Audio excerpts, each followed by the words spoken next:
The host. Hello. Okay. Prof. Majid, yeah. Okay. Good afternoon, ladies and gentlemen. Assalamu alaikum rahmatullah, dear my sister and brothers. It's my honor to join you all, and thanks to the chairperson of this session for introducing me.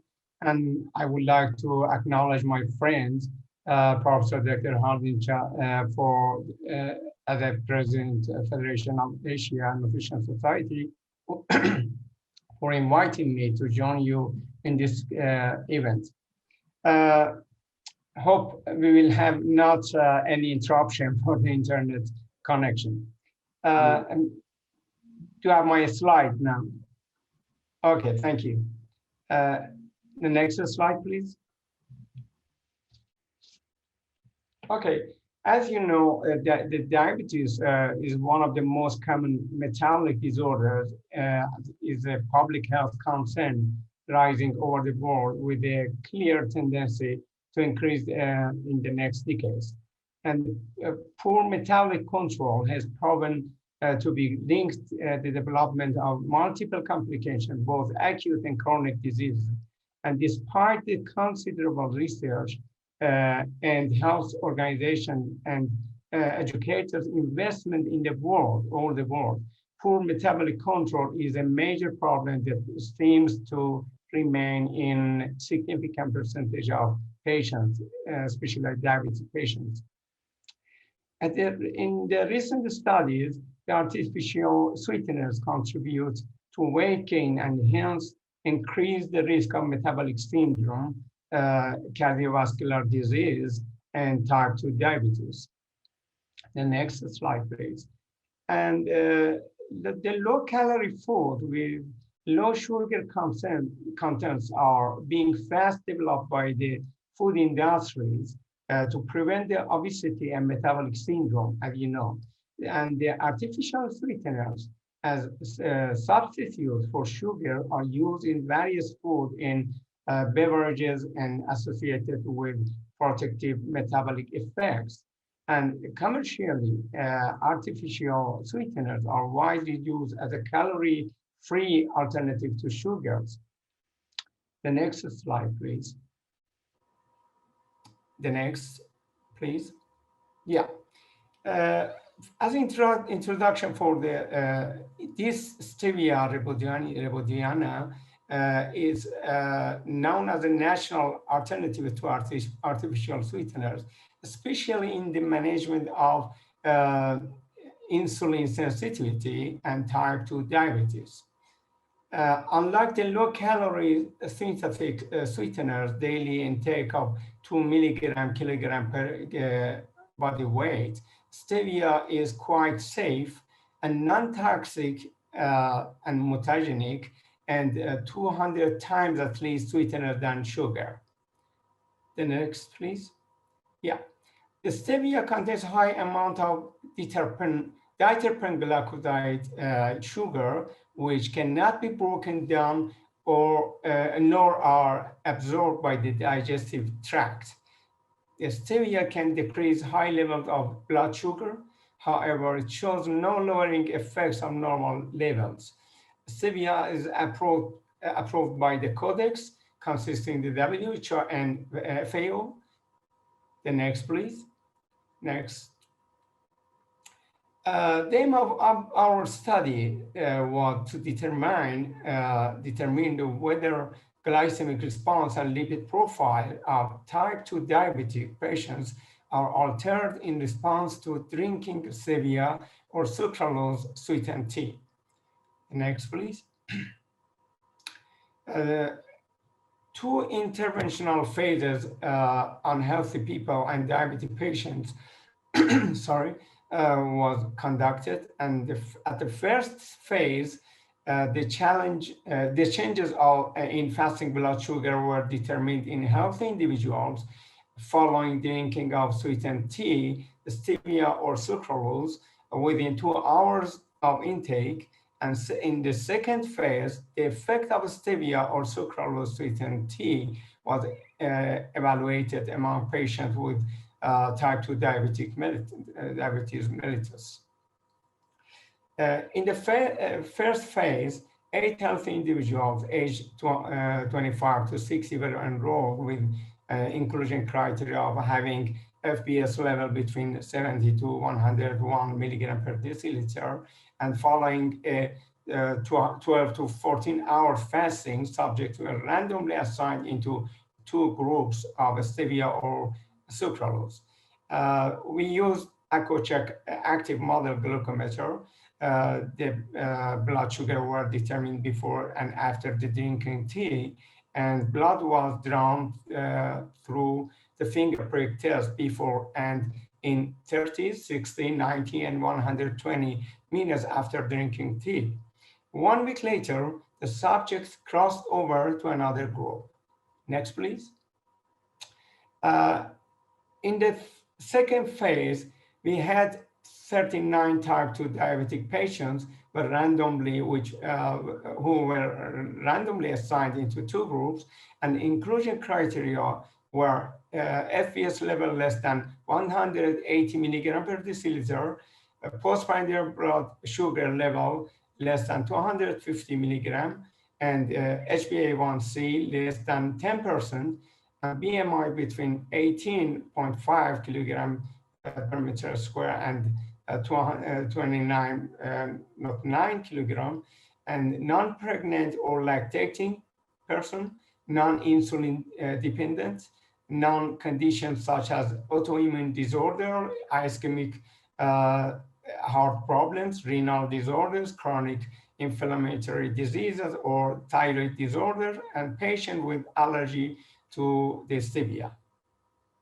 Next, please.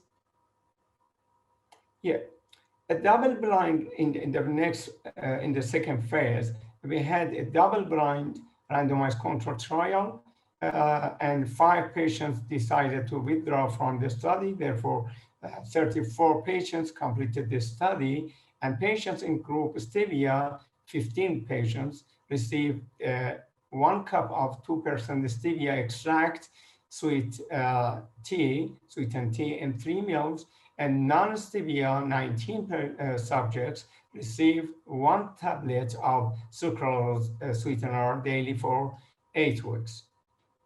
Following 12 hours fasting, patients were given a breakfast consisted of 60 grams of brandy bread, low salt and fat cheese, and 200 milliliter of black tea. FBS and postprandial BS blood sugar levels, as well as fasting hemoglobin A1C, lipid profile, and glycemic indices were determined at the onset and by the week 4 and 8 of the study. Yeah, insulin resistant was assessed using the HOMA insulin resistant formula. EchoCheck active model, as I said, was used to measure blood sugar for postprandial glucose levels twice a week by the subjects with the 2-day intervals, and the dietary intake of patients were also assessed using 24-hour recall questionnaire for 3 days at the beginning and the end of the study. And nutritionist 5 version 3.1.52 was used to carry out the diet analysis. Next, please. Yeah, at the laboratory test, we had serum glucose levels determined through the enzymatic technique using D-glucose calorimetric kits, serum, cholesterol, and triglycerides were determined using the photometric method, and hemoglobin A1C was measured based on boric acid tendency test using the NORDIA. And fasting insulin levels were determined based on immunoassay using Acobind ELISA. Next, please.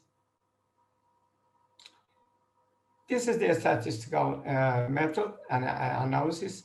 As you already seen this, I ignore this slide. Please, next.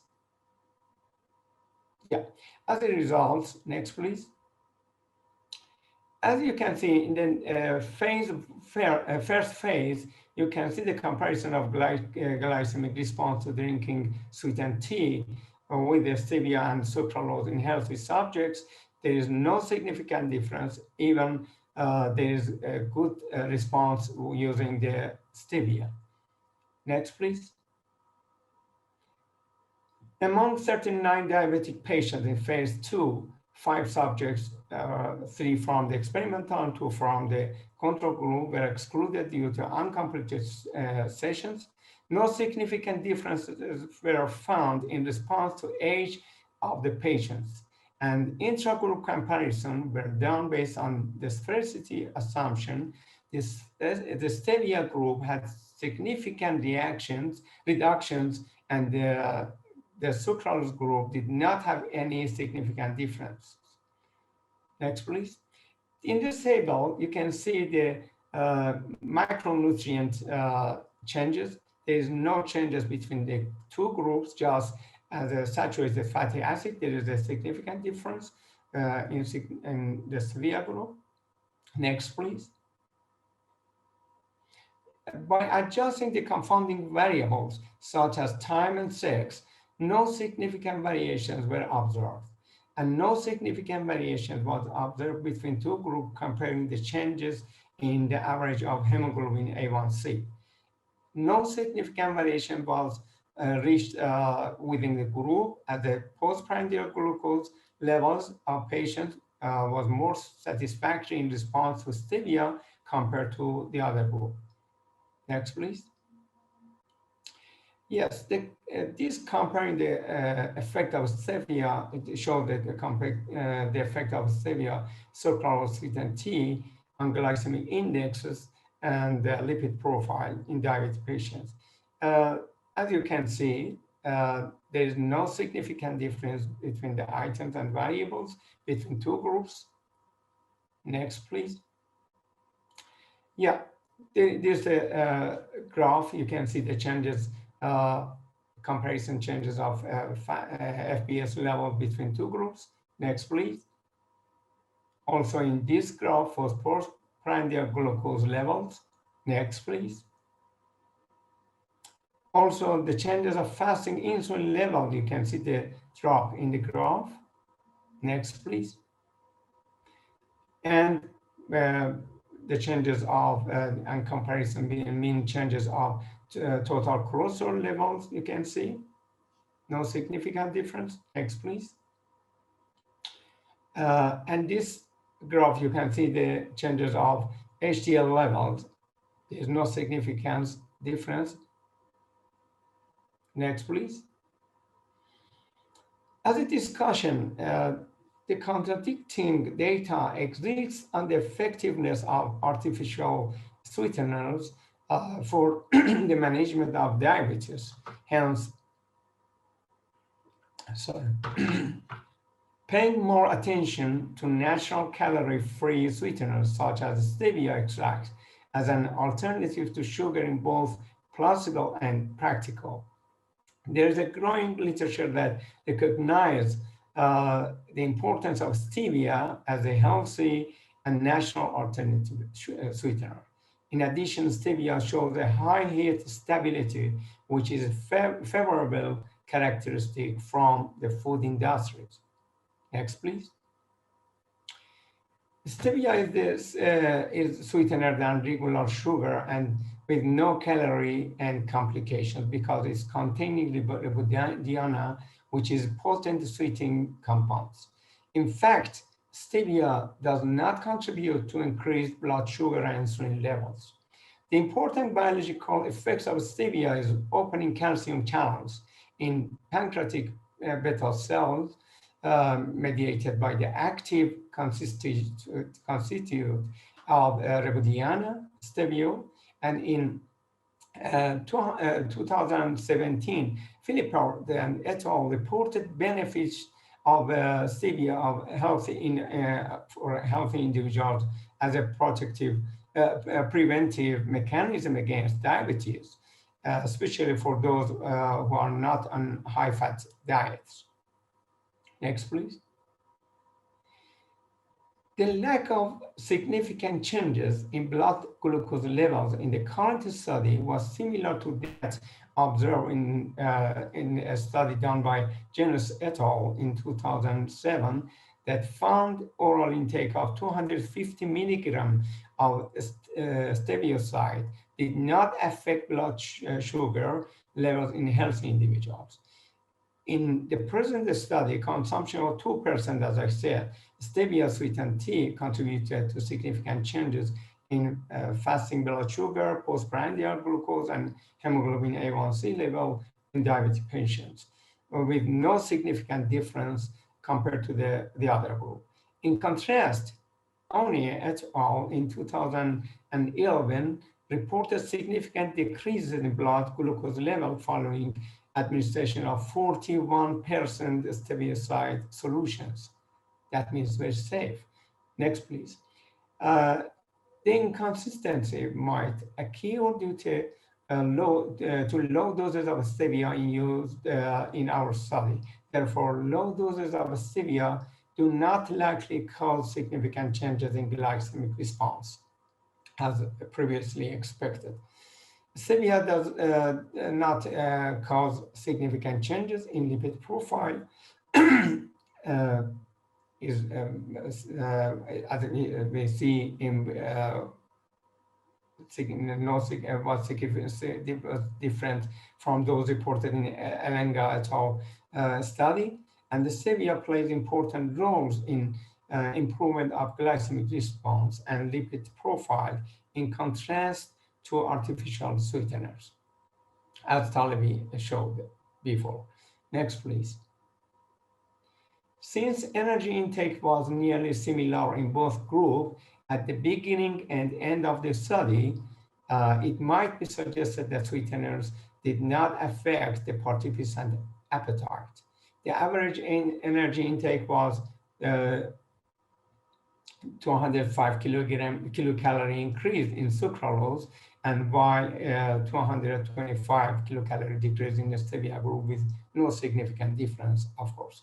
Furthermore, BMI of the participants significantly decreased in the stevia group, which could be explained by decreased energy intakes. Next, please. Another advantages of stevia linked to increased insulin sensitivity, and hence this herb can be helpful in management of type 2 diabetes. Anton showed in 2010. Moreover, stevia not only induces a low glycemic response, but also provide essential nutrients such as vitamin A, B3, and C, and minerals including magnesium, potassium, selenium, and zinc. Indeed, the antioxidant and antimicrobial properties of stevia, as well as its high heat stability, make these natural sweeteners favorite for the food industries. Next, please. As a conclusion, this study set out to investigate the potential protective effects of stevia as a national sweetener in diabetic population in particular, and the use of stevia as a national sweetener resulted in no significant difference in glycemic response, lipid profiles of type 2 diabetic patients compared to sucralose as artificial sweeteners. And no significant difference was seen in blood insulin, hemoglobin A1C, lipid profiles, and it seems that the use of stevia as a natural sweetener produced no significant metabolic effect at a specific dose described. Further studies, of course, are necessary to investigate long-term effects of stevia on human health, as well as its effective doses.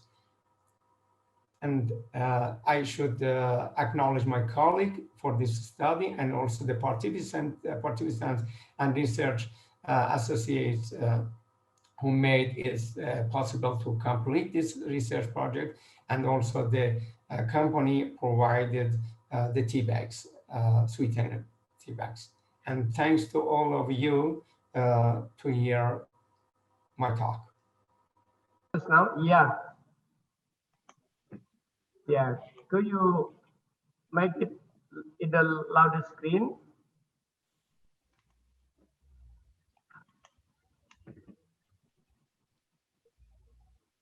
Yes. Yeah. Thank you. Right. Okay. Thank you very much for your kind introduction, and thank you for inviting me to share this the experience in nutrition education for children and adolescents in Thailand. I will focus my talk on nutrition education for weight maintenance and weight reduction. First of all, I would like to show you the trend of overweight and obesity in Thailand. You can see that for the young age group under 5, this is the mixed survey. We have done quite well, but for the most recent survey, it go up a little bit again. For the school age children, we could not control the rising prevalence of obesity. So it's quite high now. And we anticipate that the prevalence will go up after the lockdown of post-COVID-19, especially in the urban areas, as we see the prevalence from the Bangkok schools, Bangkok Metropolitan School, is go up. And this is the national survey. You can see that we have we survey the 10 to 14 years old by blood test, and we see 6.4% have impaired fasting plasma glucose, and 1.6 having DM. Pediatric Nutrition Association of Thailand, endorsed by the Royal College of Pediatricians of Thailand, has launched this CPG, Clinical Practice Guideline for Management and Prevention of Obesity in Children in 2014. For assessment of overweight and obesity, we use our local Thai standard, and we use weight for height more than 2 SD as overweight. And because we have to be careful about their linear growth, so we suggest that should look at the height. If the height is less than 58th percentile, or there is a reduced rate of height gain, we should send this student for investigation for other causes, especially the endocrinological causes. If the height is okay and the kid is overweight, we just recommend that follow the dietary guidelines and follow weight and height every 3 to 6 months. If the kids are obese and less than 7 years old, and check whether the kids have comorbidities or morbid obesity or not. If no, aim for weight maintenance and let the height grow to catch up with the weight. If there is comorbidities, aim for weight reduction. For the more than 7 years old, we recommend blood tests to check for comorbidities, and if there's no comorbidity, we also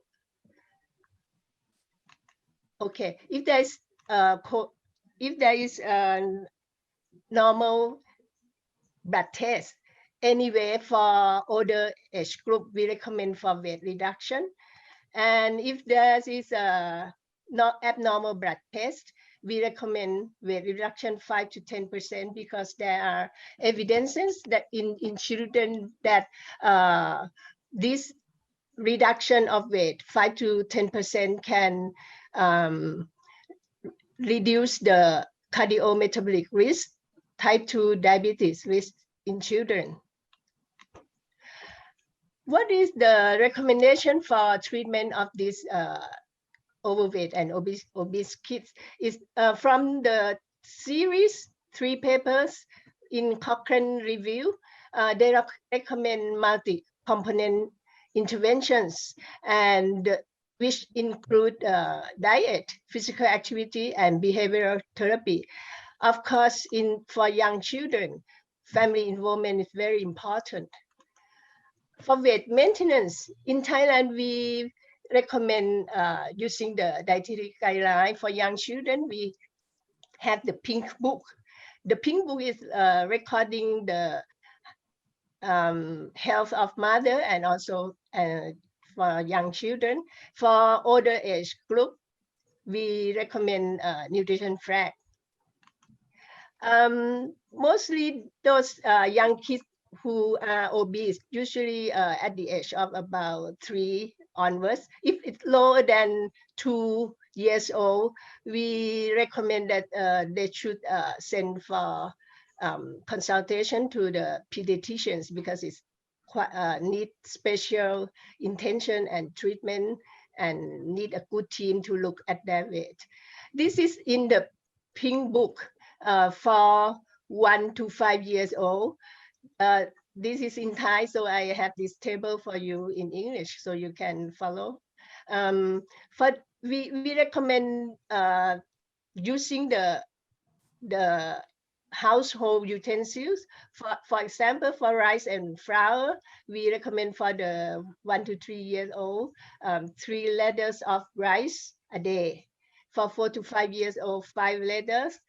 Vegetable, 2 ladders, 3 ladders. For 4 to 5 years old, fruit, meat. Meat we recommend is a kind of tablespoon that we use in our family for eating rice. 3 tablespoons for meat, and 2 glasses of milk for 1 to 3 year olds, 3 glasses for 4 to 5 years old. Oil less than 3 teaspoonful, and for 4 to 5 less than 4. Sugar, minimal sugar less than 2 teaspoons, and for 4 to 5 years old less than 3 teaspoons. And in the guideline we have all the written here. I highlight here is that we recommend that should not put too much seasoning. Let the kids familiar with the natural food taste, not too sweet, not too oily, and not too salty. So they have a good and healthy food habit from the beginning. For the older age, 6-year-old upward, we have the nutrition flag, as you can see here. I am sure that in our country in Asia we have our own style. Okay, here we in Thailand we use nutrition upside down like this. Okay, and we give the picture of all the food that could be exchanged for the group. Rice or starch or flour, 8 to 12 liters a day. Vegetable, 4 to 6 liters a day. Based on total calorie of 1,600, the lower limit, 2,000 and 2,400 kilocalorie a day. Okay, fruit 3 to 5 portions a day, and you can see that for vegetable we have a variety, all the 5 colors of vegetable picture in here. Milk 1 to 2 glasses. Meat, most of the picture here you can see that we recommend fish, right? Meat 6 to 12 tablespoons a day, and minimal oil, sugar, and salt at the tip of the flag here. For weight reduction, you all know that there's so variety of dietary program for weight reduction, variation in macronutrient patterns. The one that very popular is low carbohydrate diet, and another one is low fat diet, and also those with moderate macronutrient modification like DASH, dietary approach to stop hypertension, and Mediterranean diet. And the other method of eating that quite trendy now is intermittent fasting. There is a recent study, very interesting, in BMJ 2020, they compare dietary macronutrients of all the popular dietary programs for weight and cardiovascular risk factor reduction in, this is in adults. It's a systematic review, and they use the method of network meta-analysis of randomized trials. So the question of this study is, do macronutrient diet patterns work? And they use, as I told you, systematic review with network meta-analysis. Okay, they include 121 RCTs to 20,000, more than 20,000 participants. Mean age is 49 years, median women, and median interventions 26 weeks. And you can see that they show this, the comparison. Most of the comparison with controlled diet is the usual diet. And the another control that they use is low fat quite often and low carbohydrate quite often. This is a networking showing the how they do the meta-analysis and do the network meta-analysis. This is the pattern, the characteristic of diet program that include in this study. Low carb is less than 40% carbohydrate. Moderate macronutrients, approximately about 55 to 60% carbohydrate, and fat about 21 to 30%. Those with low fat, approximately less than 20% fat. So this is the characteristic of macronutrient distribution of these diets that include in the meta-analysis. You can see here the outcome at 6 months compared with usual diet. The one that had the greatest weight loss is the low carb diet. You can see that about 4 kilogram after 6 months. Okay, low fat, more or less the same. Moderate macronutrients, about 2 to 4 kilogram reduction. The orange color here is the certainty of the evidence, the PLACE score. All have the moderate certainty, so it's quite good studies. Okay, for the other cardiometabolic risk, you can see that okay, blood pressure go down well. Okay, so at 6 months it's okay, but after 12 months, weight reduction diminish and blood pressure improvement disappear. So it means that it works in the short term, but not in the long term. Are there any study in children? Okay, there's some, but small scale. As you can see here, the number, the number of subjects, not many, and the variation is in the proportion of carbohydrate. So all this small study, the result that is there are no significant different effects on weight reduction and metabolic profiles comparing low carb or low fat.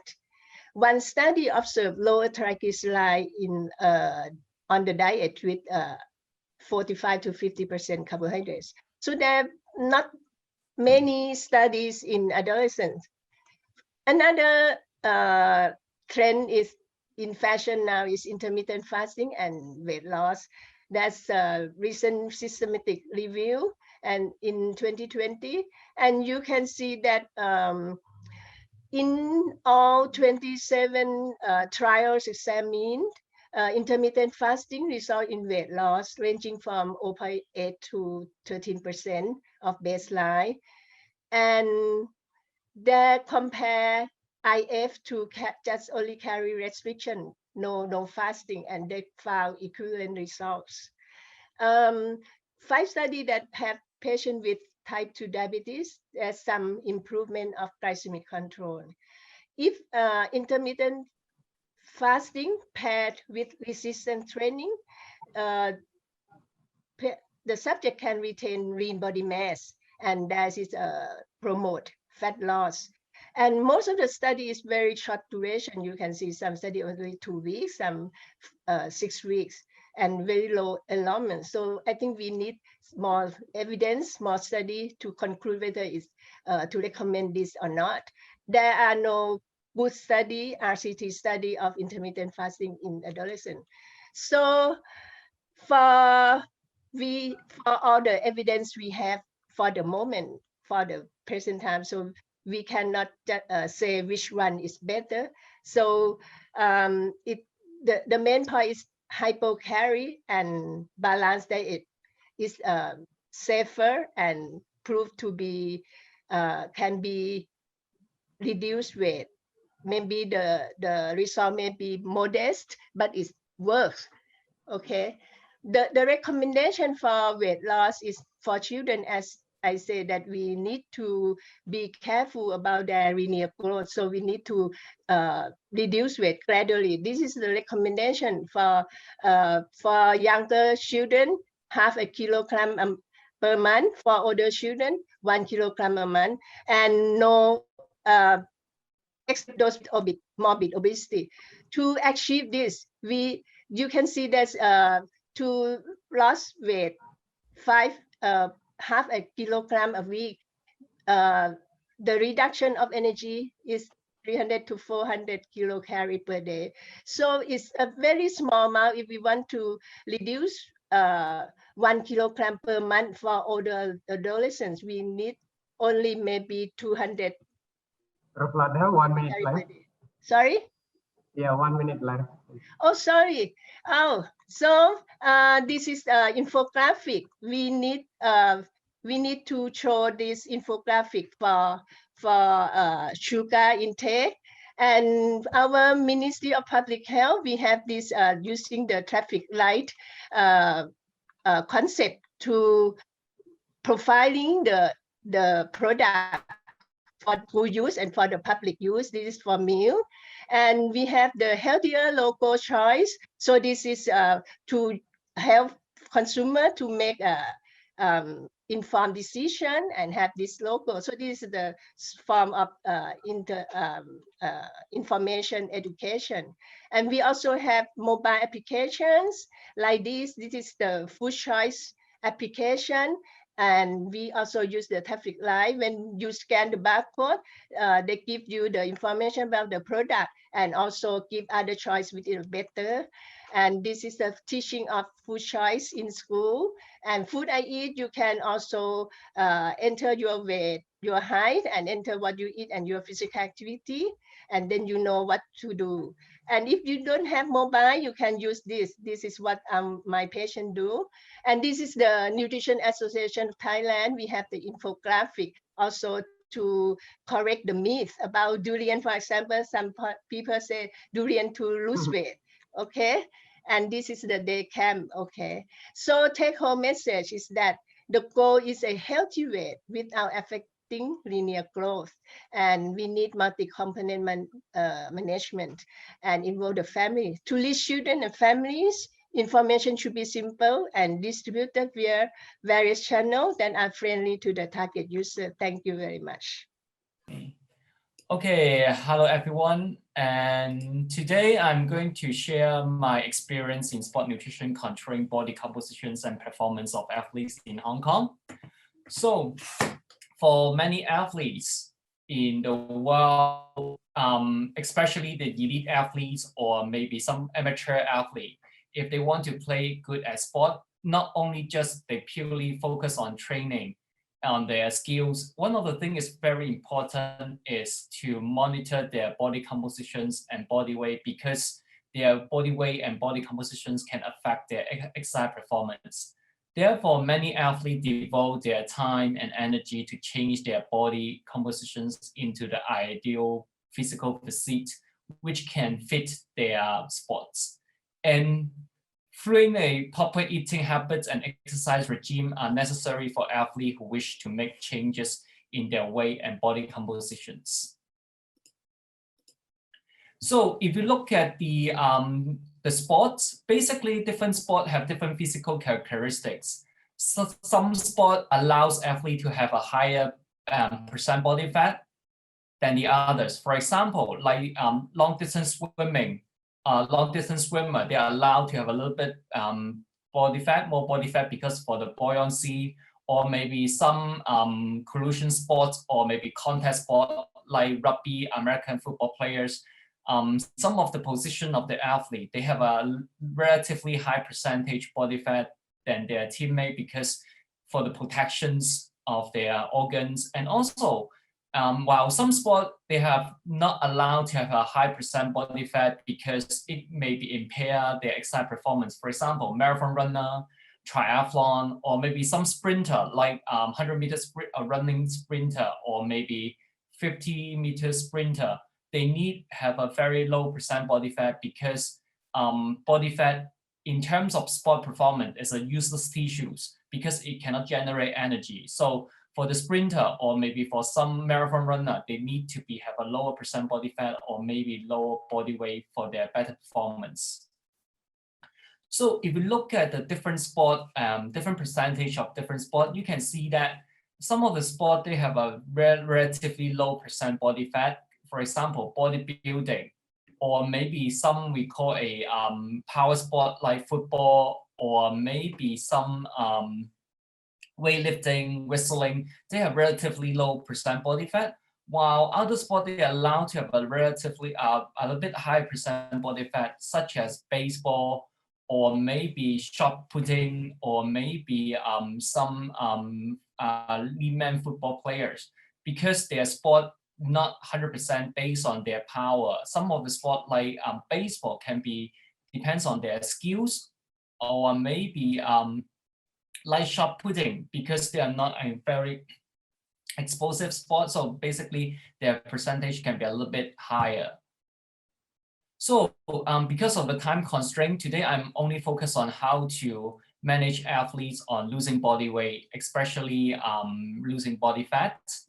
So when you ask the athlete why they need to lose their body weight or body fat, especially body fat, because there are several benefits on their exercise performance. So first of all, making specific weight class, because some of the sport like boxing, judo, karate do, or taekwondo, that kind of, or maybe lightweight rowing, this kind of we call a weight category sports. Athletes need to reach certain amount of body fat to get qualification to compete the sport. If they over the weight allowance, they can be disqualified or they are not allowed to compete the sport. So therefore, this type of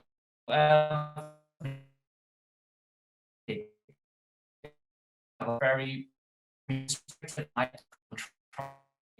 And the other one is improve power to weight ratio. This is very important for some power sport like high jump, long jump, or maybe some to have a higher percent muscle mass because it can generate more power. So therefore, they need to maintain high amount of body weight, but with very low percent of body fat because they need more power for better performance. And some sport they're judged by their appearance, like figure skating, or maybe gymnastics. This kind of sport, they are judged by their appearance. So these type of athletes usually also control their body weight very restrictive. And they also, these type of athletes, they need to see nutritionist. And the last one, but not least, is the long distance runner. Because imagine if I'm a marathon runner, if I weigh 5 kilos heavier than my counterpart, maybe this can be affect my exercise performance because I need to carry extra body weight for running. Even this extra body weight is lean body mass or muscle, this still can affect the exercise performance because they weigh heavier than the others. So usually you can see some long distance runner, no matter it's a male or female, usually they are very short and then very lean, very light body weight because they are not allowed to have extra body weight to carry because it can affect their exercise performance. So when you ask the people about weight loss, some people may have some confusion about the fat burning. which is equivalent to weight loss, because some people, they always think that these two terms can be used interchangeably. So when you're talking about weight loss and fat burning, I think you need to make sure that increased fat burning doesn't mean you can increase the weight loss, because fat burning you can consider is a fat oxidation. That means that if you increase your fat oxidation rate, it doesn't mean you can cause weight loss, because if you want to lose weight, basically your energy intake should be less than your energy expenditure. That means you need to create energy deficits. Increase the fat burning rate doesn't mean it can increase the energy deficit. So therefore, you can interchange the words, because some people can increase their fat oxidation rate, but if they do not control their diet, they keep eating a lot of like sugary drinks, sugary food, their energy intake exceed their energy expenditure, they can still gain body weight. So I think when I talk to athletes about the fat loss or weight management, sometimes first thing I would emphasize is the concept about fat burning and the weight loss. So the bottom line of weight loss basically is an energy balance. So first of all, as I mentioned before, the most of the important thing is you need to create energy deficits. So your energy expenditure should be more than your energy intake, which will create a energy loss, weight loss. So now talking about the strategy, how to lose weight. So when I ask athlete, or maybe because of time constraint, so today I'm going to highlight two popular diet that I used, or maybe some athletes used to control their body weight. The first one is low carbohydrate diet. This is a very popular diet in the world, or maybe many athletes use the low carbohydrate diet, like Atkins diet, or maybe the Song diet, which is very popular. Many athletes use this type of low carbohydrate diet, because the reason why athletes love to use it, because it's a popular, and then they can easily get food they like, because in Hong Kong, many athletes are meat eater. They love a lot of meats. Many athletes, they don't like eat carbohydrates. So because the food they like, a lot of protein. Weight loss can be seen quickly. So if you follow a low carbohydrate diet, basically you can lose more than 2 kilos per week, especially at the beginning of the low carbohydrate diet. And it can increase the satiety because you eat a lot of protein, which can increase your feeling of fullness. And the most important for athlete, why athletes use the low carbohydrate diet, because it can maintain their muscle mass, which is very important to exercise performance. So if you look at the low carbohydrate diet, basically there can be two types. One is called ketogenic, less than 100 grams, or maybe in some definitions it's less than 20 grams of carbohydrate per day. Usually it's a very high fat and moderate amount of protein, or maybe some is a high protein, moderate fat diet. And the other is a moderate carbohydrate intake, like the Song diet or Mediterranean diet, which is, well, not many athletes follow these. Mediterranean diet, not many athletes use, but the Song diet is a very popular diet many athletes use, because the reason why the Song diet is popular, because there is a US swimming team, they follow this diet plan, and then they got a gold medal in the Olympic Games. So after that, many athletes follow this diet. And today I would like to more focus on ketogenic diet, because this is a very, very popular diet in the world right now. And also many athletes follow this diet because they think that it can improve, not only can improve their body weight for better weight control, but also it can improve their exercise performance. So that's why many athletes follow these diets, or start using this diet. So the possible reason for the effectiveness of ketogenic diet for weight loss. So if you follow the ketogenic diet, basically you will see the result very quickly. It's a very efficient way to lose weight, especially for athletes. They need to make a certain body weight maybe 1 or 2 weeks before the competitions. This is very common because a lot of athletes, they are called last minute fighter. Usually they start control their body weight maybe 1 or 2 weeks before the competitions. So that's why they love to use the crash diet or some extreme diet to make their body weight. And if you follow the ketogenic diet, you can see that there are rapid weight loss occur primarily because due to the glycogen breakdown, you use up all the carbohydrates in your liver and also in your skeletal muscle, which will induce the fluid loss. Because you need to remember, if you lost 1 gram of carbohydrate, at the same time, you lost 2.6 or maybe around 3 milliliters of fluid at the same time, because carbohydrate will retain with the water at the same time. So you reduce your carbohydrate or muscle glycogen or glycogen storage in your body. At the same time, you reduce your body fluid content as well. So that's why you will see a drastic weight loss, especially in the first 2 weeks of ketogenic diet. And then it can also have an appetite reduction because of the protein satiety. Because if you follow ketogenic diet, most of the food items is coming from either a meat or maybe some green leafy vegetable, which is very low carbohydrate content. So the protein coming from the meat can also increase the satiety feeling. So that's why you reduce your appetite. That means you reduce your total energy intake. So that's why you can reduce your body weight or control your body weight efficiently. And also, another reason why people follow the ketogenic diet, because reduce the lipogenesis or maybe increase fat oxidation. This is a lot of study already proved that if you follow a ketogenic diet like for several weeks, you can increase your fat oxidation rate, which is many people think that, oh, maybe it can promote weight loss. So later I will show you some study about how the ketogenic diet on the weight management. So now I'm going to show you the first study. So this is a study conducted in 2018. So they recruit 20 male endurance athletes, and then they are usually consume a high carbohydrate diet, and then so the researcher, they divided the 2 people into 2 groups. One is follow a ketogenic diet, and the other is follow the regular diet. And then they will follow a 4 weeks of the diet. And the result of this study showed that the low carbohydrate ketogenic group have a greater decrease in body mass and then the fat percentage. So which is very good for the weight control and then for the athlete. So this is the first study, not the first, but this is one of the studies show that ketogenic diet can promote the fat,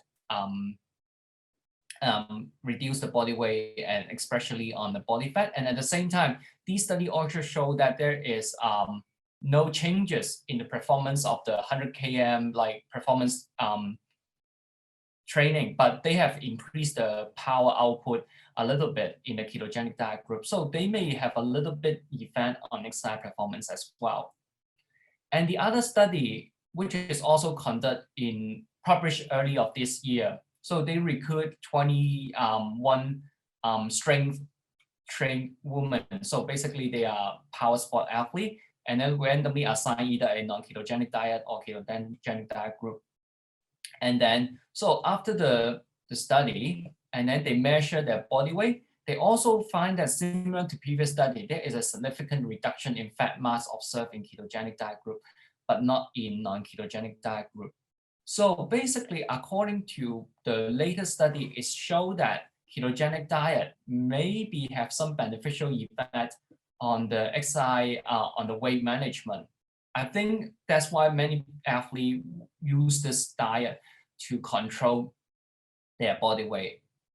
But there is also other studies show that has an opposite result, but this is not used for the athlete. So they use for the obese men and then or overweight subject. So this is the subject they either with a high carbohydrate diet for 4 weeks and then followed by isocaloric ketogenic diet. And then they measure the body weight. So at the end of the study showed that the isocaloric ketogenic diet was not accompanied by increased the fat body fat loss and with associated relatively small increase in energy expenditure. So this study, but this is on work on the obese or overweight subject. So they have a different result. So according to the ketogenic diet, basically, if you look at the most controlled intervention today, the results between the ketogenic and non-ketogenic diet condition have inconsistent result for the fat loss advantages. So basically, so far the result is kind of like a mix between the beneficial effect and there's no additional benefit on the weight control. And one of the things that I think we need to address is the long-term adherence, because ketogenic diet basically is very, very difficult to follow. So in terms of weight management, as a dietitian, I think that compliance is very important, especially long-term compliance. If the diet that athletes or maybe people cannot follow in long term, I think this diet is not a good diet, because compliance and adherence is because weight control or weight management is not a short-term thing. It should be a lifelong management for people. So basically, I think that the compliance of the ketogenic diet is questionable. I don't know how long people can strictly adhere the dietary restrictions. And this one, energy density, I think for me, I would love to use this method to help athletes to control their body weight. I use a lot, like every day, to talk to athletes to control their body weight, because I think this strategy is more efficient. Well, it's not, I can say efficient, but it's more long-lasting than the ketogenic diet. So energy density is the amount of energy in particular weight of food, and usually presented as kilocalorie per gram or maybe kilocalorie per milliliters. So research in 1990s or in early 2000s showed that applying the concept of food energy density can help to guide choices and control hunger while being flexible enough to encompass preferences. So one thing I would like to highlight here, when I provide a diet plan or maybe provide a dietary advice to athletes for the weight management, one thing I would more emphasize is the flexibility. Because if I give the diet or the dietary plan which is not flexible enough, it is very difficult for athletes to follow maybe a month or maybe a year. So that's why ketogenic diet is hard to follow, because there are so many dietary restrictions. But for the energy density, this strategy, I think we can create more flexible dietary plan, and also it can encompass like different types of food in our dietary plan. So if you look at the different nutrients, so basically different nutrients provide different energy.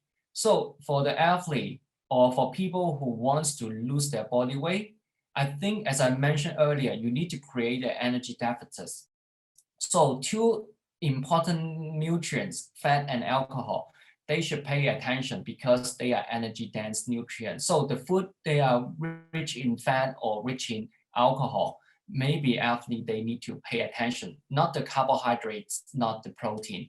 So this is the local food that we served in Hong Kong. So I love to use this example to show athletes, if you just change the quality of the food and then remains the quantity, basically you can still reduce your body weight or reduce the total energy intake. Because for athlete, you are not just only need to manage their energy intake, but sometimes you need to pay attention to the portion size as well. Because some athletes... 1 minute left here, Frankie. Yeah. Sorry? 1 minute left. Okay. So you need to pay attention for the energy density. So this is the food that I would like to show you. So even they are exactly the same energy density, but then you can see the portions. The low energy density portions produce more, provide more amount of food. So this is a study conducted in 2014. So basically, why I emphasize the ketogenic energy dense diet, because if they have a low energy density food, basically it's not just affect the total energy intake, but also can affect the portion intake. So basically you can see that if the athlete or the subject, they follow a low density energy intake, after the the low density first meal, and then the following meal, they also have a lower energy intake as well. So basically, which is very good for the energy control. So my last thing I would like to share, what is the best weight loss diet? So basically, you can see a lot of like different weight dietary strategy, like ketogenic diet, Southwich diet, Atkins diet. All these diets have a history of success on individuals level, but the number of people who are obese continues to rise. There is not a magic in any diet today. The fundamental is the energy balance. It should be create a negative energy balance or energy deficits, and then you can achieve your weight success. So the summary of weight loss, basically, we are more emphasized in the long-term health performance benefit and then the health benefit as well. We need to closely monitor athlete. This is very important. Try to advise athlete have no more than 2 kilos heavier than the competition weight, especially for the weight category sports. And the rate of the weight loss is about 0.5 to 1 kilo per week. And then choose a balanced diet, emphasize on different variety of food, and then include some aerobic training, and then because it can increase the energy expenditure as well. So thank you very much, and sorry for the late. No worries. Thank you very much, Frankie, MSc registered dietitian, president of. Thank you, sir, for this invitation and for your innovation or initiation of these new things to reach every corner of the global with this type of new things. Really, the knowledge should be shared to the entire world in the right manner. And this this program is really helpful for the most of the people. And every week you bring many top scientists from the surrounding throughout the globe to reach the knowledge to everyone. And thank you so much for your invitation, sir. Yeah, you're welcome. I share the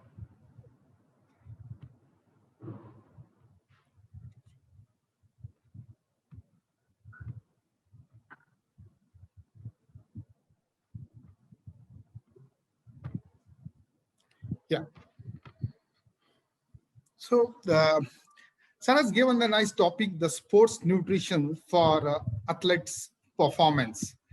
When St. Aloysius College, Mangaluru, it was established around 1880, around 140 years of service to the nation. And this was like we are creating man and woman for and with others.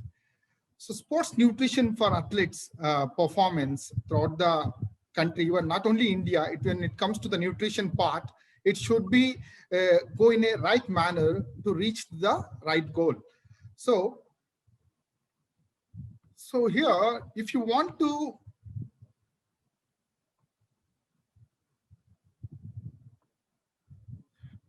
once again, sorry. If you want, nutrition supports the body's ability to respond and adapt the physical challenge.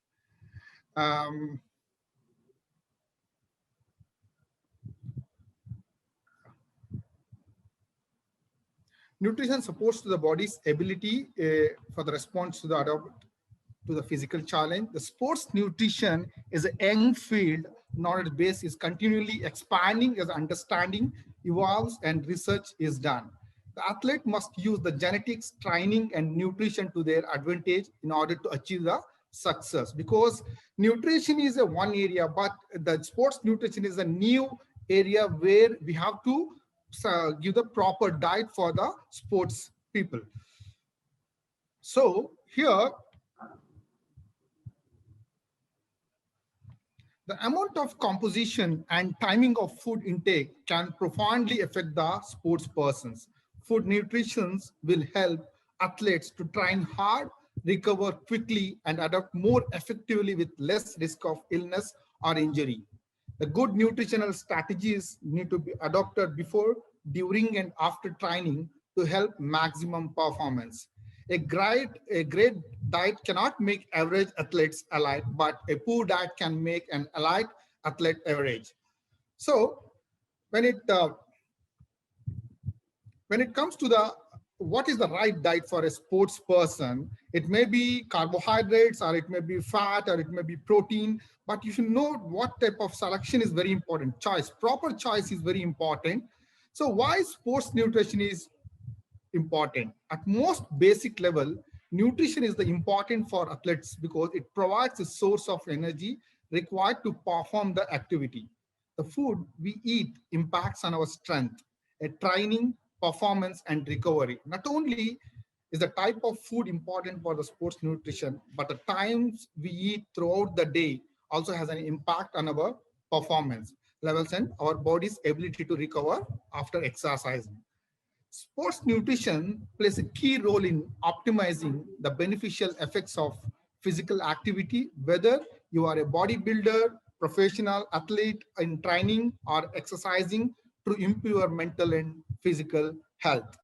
So sports nutrition, when it comes to the food pyramid, the same if you implement the sports nutrition part. So you have to see the what serving, like each individually sports have their own training plan. So you need to balance the diet according to that things. So goal of sports nutrition, the optimal performance is the one main thing. Another one is the fast recovery and the mental clarity, and the fast recovery, injury prevention. So sports nutrition is the practical science of hydrating and fueling before, during, and after exercise. The executed properly, the sports nutrition can help promote the training and performance, and done incorrectly or ignored, it can derail the training and hamper the performance. So, though many athletes opt for protein bars, gels, and various sports drinks, eating balanced meals is essential for staying healthy as an endurance athlete. Remember, what we eat makes all the difference when it comes to the functioning and performing your best. So healthy eating and sports nutrition is a combination. You know, every day healthy eating plus good sports nutrition is equal to you will be at the best. But the training is a one side, but you have to balance the diet in other side. So you need to getting enough calories and nutrient timing and macro goals or diet periods, or what you eat.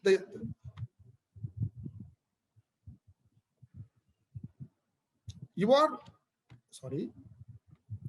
what you eat. So proper nutrition is a vital for child and adolescent athletes to attain a proper growth and perform optimally in sports. The young athletes need to learn what foods are good for energy, when to eat certain foods, how to eat during an event, and when and what to eat to replenish after activity. A well-balanced diet containing appropriate amounts of micronutrients or macronutrients is essential to provide enough energy for the growth and activity. So what is the key message? Meeting energy requirements through a whole food sources is essential in order to function and to perform at your peak. But one is the calorie in and one is the calorie out. So when daily calorie needs based on the age, gender, and activity level, it may be in the sedentary or moderately or active people. The people who are more active in the things, they need more calories to balance the whole system. So when it comes to the fuel used during the physical activity, it may be weightlifting. They have different things. The one is the weightlifting season or hurdles, or it may be basketball or a hard cycling or a marathon. Each have an individual activity. So you should know the utilization of carbohydrates, proteins, and fat. So sports nutrition requires term nutrition for the adequate energy intake is to meet the energy demands of training, and you need to adequate the replenishment of muscles and liver glycogen with the dietary carbohydrates. You need to get the proteins intake for the growth and repair of the tissue in the particular muscles, and adequate overall diet is very important. Example, proteins, antioxidants, vitamins to maintain the healthy immune system. And you have to give the adequate hydrations and appropriate weight and body compositions.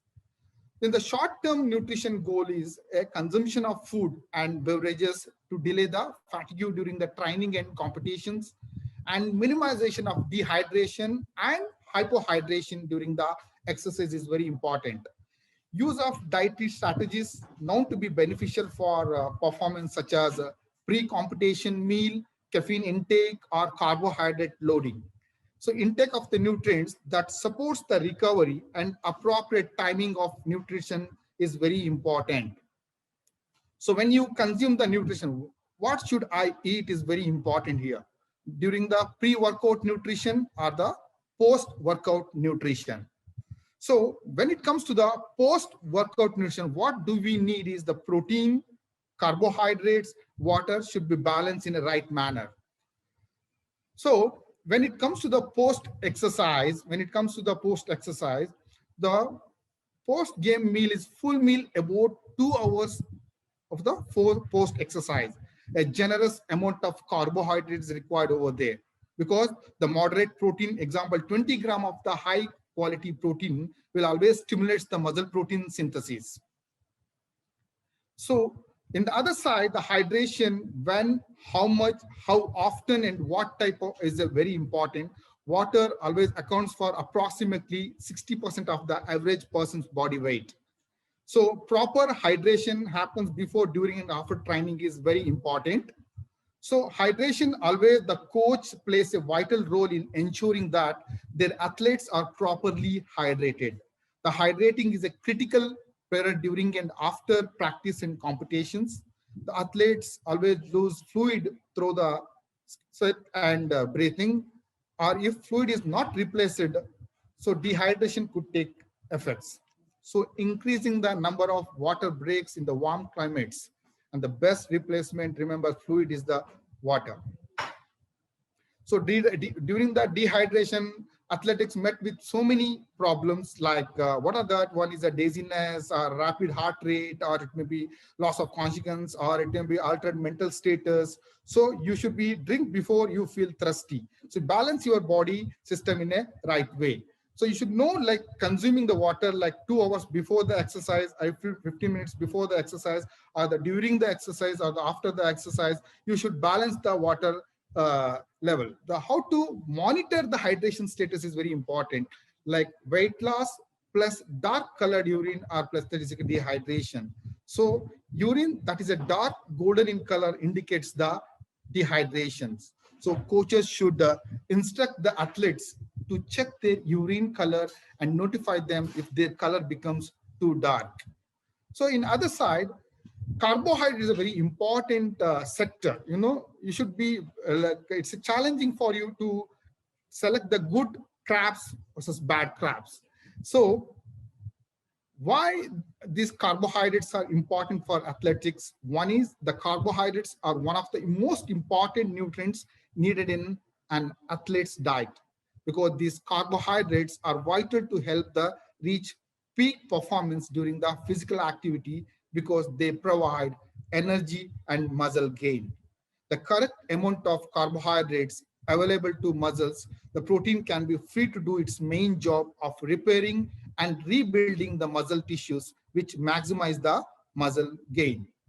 So proteins always improve the muscle performance and reduce the muscle damage and muscle soreness.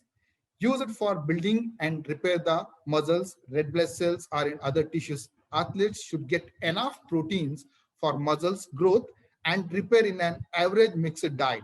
So protein is found in many of like meat, poultry, dairy products, eggs, nuts, tofu, and beans.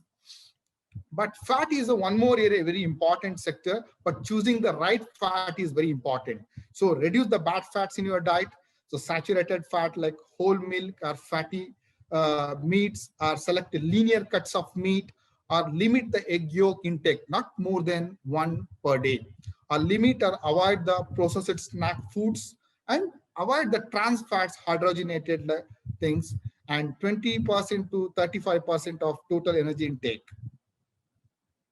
So one thing, like you have to always select the low fat intakes are important, because particularly for those who involved in the endurance training, so that more energy can be derived from the carbohydrates and proteins. So selection of good fat versus bad fats is always a challenging for that things. So types of source of fats are healthy fats are very but unsaturated, like nuts and seeds, fish, oil, or vegetable, or rapeseed, or unhealthy fats like processed meats, or butter, lard, or coconut oil. So in other side, the nutrition for female athletes is one more area is very important. We have to focus on that area also, because in nutrition, inadequate nutritional intake is more common in female athletes than in their male counterparts. Proper diet is vital for active individuals to maintain the adequate energy during the physical activity and for the post-activity recovery. The female athletes, particularly the endurance athletes, are less likely to achieve the previous carbohydrates intake guidelines.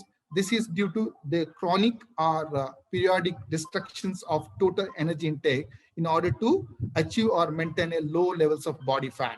So female athletes are at increased risk for iron, calcium, vitamin B, and zinc deficiency. These nutrients are vital for building bone and muscles and for energy production. So healthy plate is very important, but how to balance that healthy weight is a challenging area. So athletes' plate is hard training during the race days and easy training during the weight management. So you need to balance the plate guidelines, like the plate should be completely with 30% of vegetables, 20% of fruits, 30% of grains, 20% of proteins. Half of your plates, fruits and vegetables, are half of your grains full and low fat or non-fat milk. You have to balance the things in a. So planning is very important. When it comes to the meal planning, one of the trickiest things to manage is the meal planning for the athletic events. The timing of meal is very important and needs to be individualized. It is important for athletes to discover which foods they like, and that also help to maximize the performance. They should not experiment with new foods or new routines on the day of competition. Eating meals a minimum of 3 hours before an event to allow for the proper digestion and to minimize the incidence of gastrointestinal upset during the exercise.